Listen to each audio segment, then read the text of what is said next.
I hadn't really thought of it till you just said it. I was thinking of your expansion to basically the Mobile area. Spanish Fort is the Mobile area, right? Yes, And yeah. Pensacola and Tampa, which are all on the water, Yes, yeah. right? And much more hurricane prone. Coastal, yeah. Hurricane Coastal. prone. But Huntsville, tornadoes, we don't Yeah. have hurricanes. But of course, it's a growing area. Yes. So I guess let's go ahead and talk about the expansion first, and then we'll come back. But I understand your husband had family in Pensacola, has ties to Pensacola. Yeah.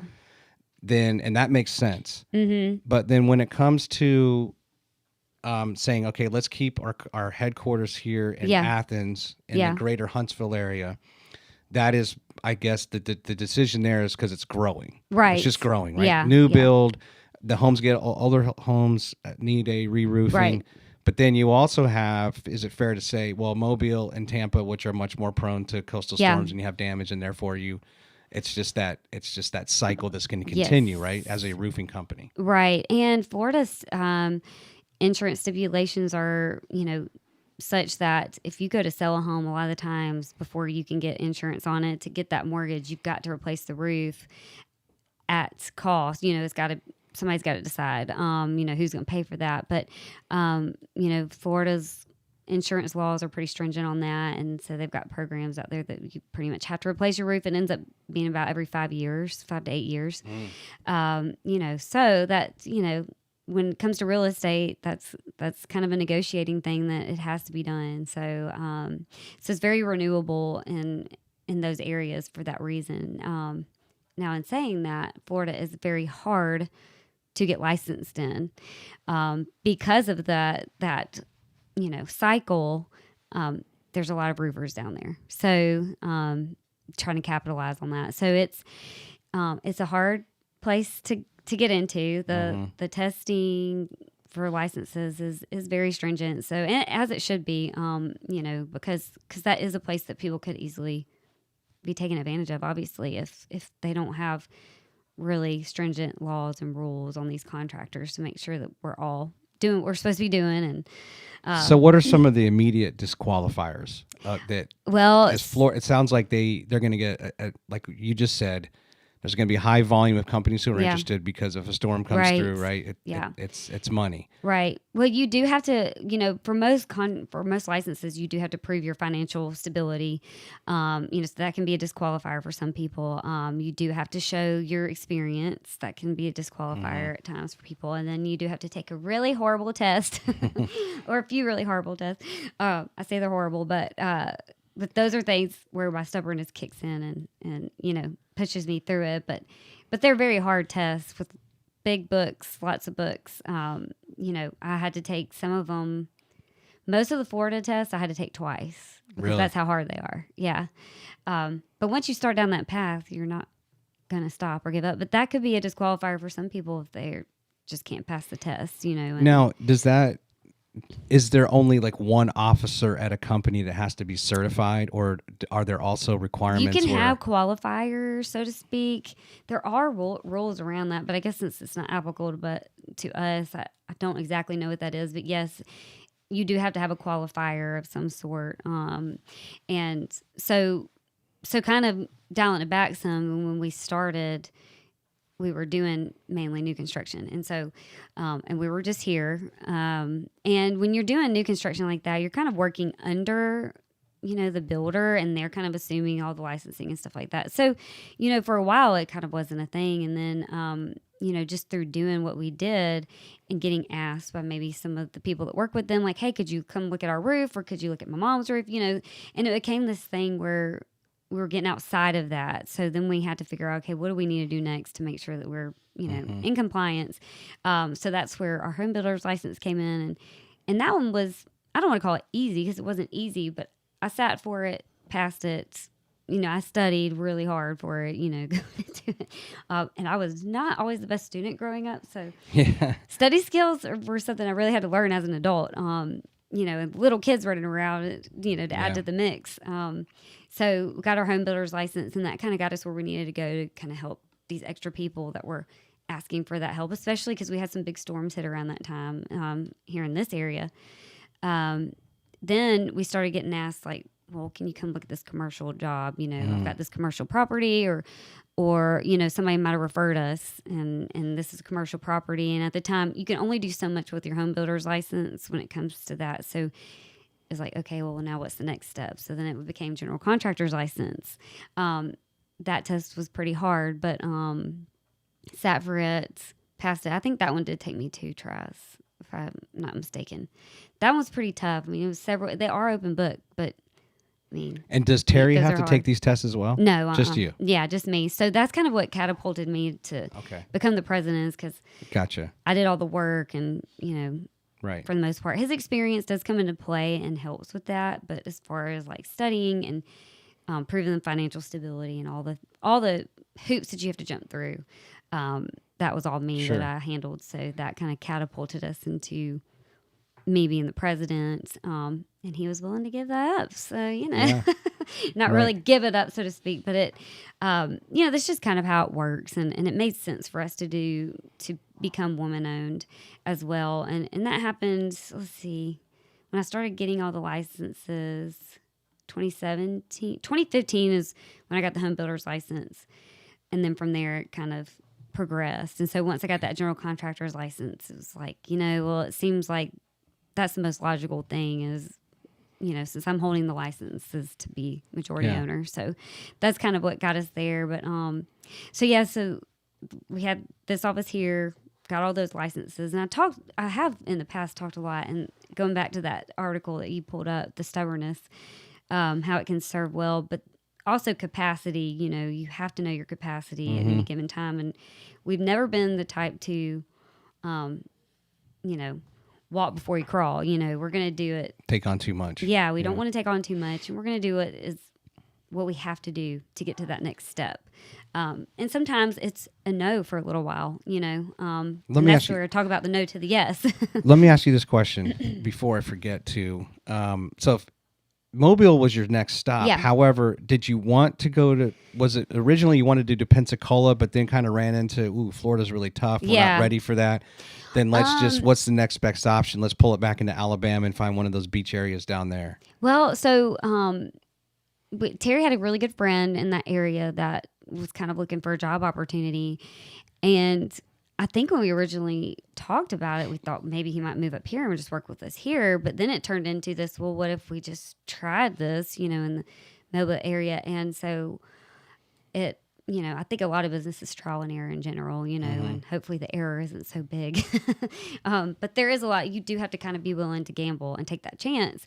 And so it kind of morphed into, well, we're just going to open an office here. There's enough going on down in that area, especially with new construction. There was a ton of new construction going on in that area. And so that's kind of how we ended up there. I think it was kind of not necessarily the intent once just we started, but the way that it kind of evolved, it turned into that. And then it worked out really well. So the thought kind of opened up that, we had a lot of contacts, people in Pensacola, that it could be a natural progression, but we did have the licensing that, was kind of there that we had to contend with. So, this is where I have to sit down and look over the process and see, can we achieve this? And at the time, I kind of was like, I don't want to study for another test. Yeah. To be honest, but I couldn't say no to the potential that was there. And so that kind of is how that naturally progressed. But, there's a lot that weighs on that, like if I don't pass this test, then we can't do this thing, so. Yeah. So, and I guess part of that expansion, and to play back what you were just saying before, you started out in roofing and siding, if you will. Then because you do a good job, someone's like, oh, hey, can you do a quick remodel of whatever? So that come take a look at this. Take a look at this, and then that requires you to get the builder's permit. And then that's it. Then someone's like, well, hey, what about this commercial thing? Yeah. So you're expanding, but then you're also having to expand your offerings. Yes, and that's where you have to sit for these, and but that makes you even more attractive when you go into a market. Yes, because now you're coming in as a a full scale commercial and residential. Right. Yeah, and especially here in the Huntsville market, commercial is infrastructure is going up everywhere, all around us, and there's just a ton of commercial work going on, and that's kind of been a big goal of mine in the last few years is to really get into that market, really learn that market. Because each time, like you say, expanding into new markets is one thing, but expanding offerings, we've kind of done both. And this Huntsville area, our Athens office is always like the test dummy, I like to say. So if we're wanting to expand something, we're going to test it out here first. Since we're here, we can really closely monitor it.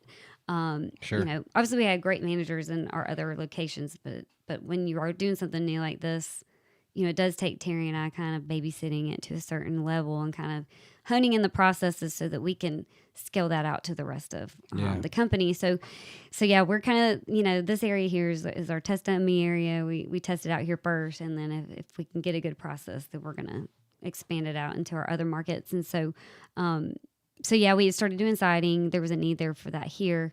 And it was a natural progression. Like you say, we were getting asked. And so we expanded into that. Well, then we started getting asked in Florida. So guess what? I had to go sit for another test to be able to do that. But that opened us up to do siding.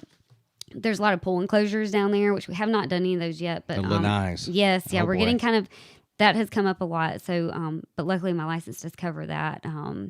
But as we get asked, if we think that there's enough interest there to justify growing that capacity, then we will. And that's, so I think it's kind of interesting to think back of how it has been a natural progression. And like I say, we had to say no to some jobs at times because we didn't have the capacity or we didn't have the proper licensing in place.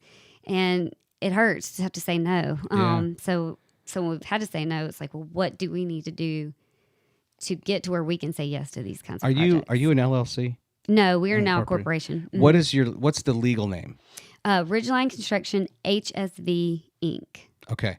Yeah. So then when you see Ridgeline Roofing, those are brands underneath. Yeah. So like our branding calls us Ridgeline Construction Roofing and Exteriors. Yeah. So that's how we're branded everywhere.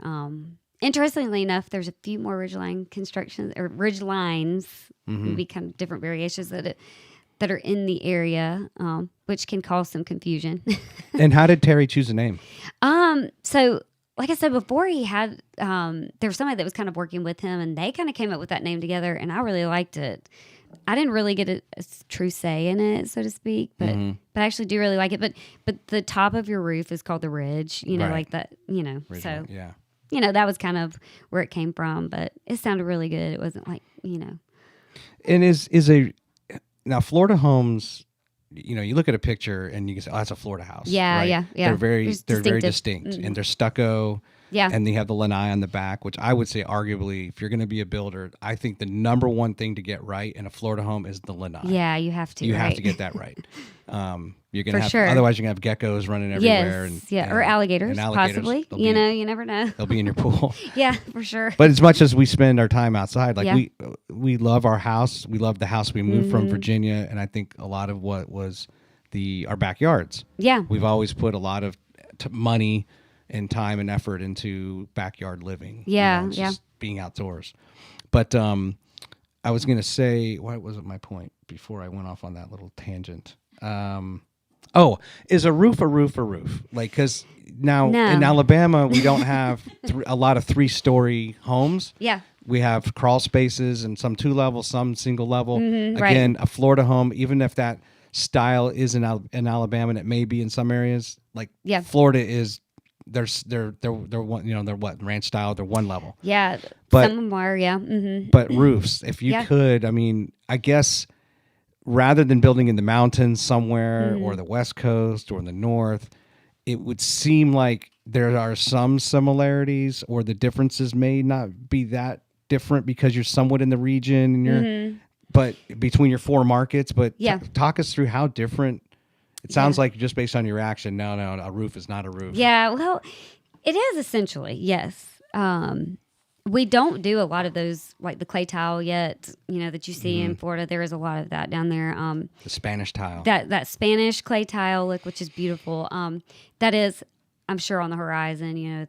The talk is there, but we're not quite there yet. We more specialize in asphalt, shingle roofs, steep slope, which means, the steep slope, which you see here more than you would see in Florida. There's a little less steep, but So that is kind of more what we specialize in. But we also do metal. So metal's huge. I mean, there's some metal here, but that's a bigger deal in the Florida markets because it's more durable. And we actually have our own metal machine that we can fabricate it. Fabricate the pieces and parts that go with it. Because when you're thinking about, you want this to be watertight, so the more you can customize, the better. And you could do that with metal. So yeah, as far as like residential goes, yeah, there's a handful of things that you can put on a roof, and it is pretty similar. When you start getting into your commercial stuff, though, when you've got flat roofs, there's products called TPO, which actually, when my daughter was so my youngest had to have a pretty big surgery, which we can talk about here shortly, but our room kind of overlooked this roof, and there was a TPO roof, so I got to look at it every day for a little while. But so the TPO you will see on commercial building, you might see on a hospital or a hotel. So that's kind of a bigger, more newer thing that people like to utilize on commercial roofs. There's also like coatings that can be utilized. That's more commercial as well. So yeah, the basic idea and everything is all about. But to your installer, it doesn't really make a difference. I mean, the steep, the grade, okay, but it's still a coverage area. Right. I'm using this product I'm familiar with. Yeah. I'm using a nail gun. Yeah. I guess the only difference would just be how complicated the roof is, right? Yeah, and so we have certain crews that they only handle maybe asphalt. Okay. We're only going to let certain crews handle the TPO commercial applications. So we definitely do have they specialize in what they do. So and then the metal, that's another kind of specialty. So everybody kind of has their niche within that, and so yeah, that's kind of how that works. But yeah, I mean, the thermal, you're making a thermal envelope, so to speak. So that idea is always there. Well, should you ever, based on what